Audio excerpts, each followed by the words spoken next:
Secretary, I appreciate the challenge you face on the border, and what I don't appreciate, though, is the feigned concern of my colleagues about these being super spreader events. I mean, these are colleagues of mine who spent the last year going to super spreader events, a number of them at the White House. They mocked the mask mandates that we have here, and I just don't believe that they have a genuine concern of the health of the people on the border presenting any super spreader threat. But I do wish you well and want to work with you to address real issues on the border, humanitarian issues.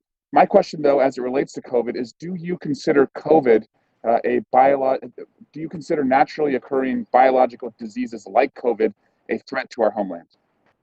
I certainly do, and we have an office that is dedicated to that particular threat stream.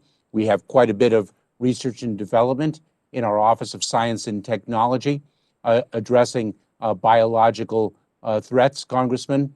It is an area of focus, and it was when I was the Deputy Secretary of Homeland Security.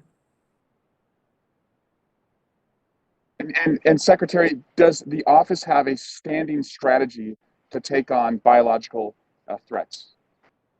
It does, Congressman, and I would be very pleased to share that strategy with you and to speak with you about it outside the context of this hearing. Great. And Secretary, finally, what can we do when we looked at the recent attribution to Russia in its desire in 2016, 2018, and again 2020 to interfere in the election? What can we do to make sure that we learn from the mistakes of the past in our responses, and that as we go into a midterm election, that they are nowhere near as successful as they have been in the past? And I say that because I do think Chris Krebs and his team did the best job that we've seen in the last 4 years. But what can we do to still make sure that we attribute it to them, we publicly shame them, we stop the behavior, and we educate the American people about what their intent is?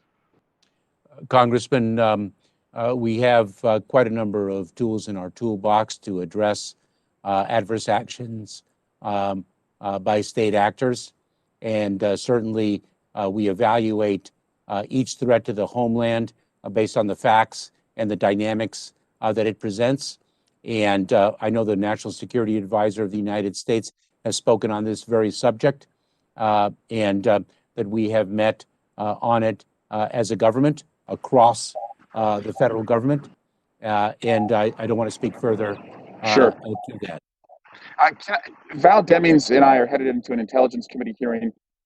Val, I'm happy to yield to you if you want to get any questions in before you have to go. Chair recognizes the young lady from Florida for the remaining time. Thank you so much, Mr. Swalwell and Mr.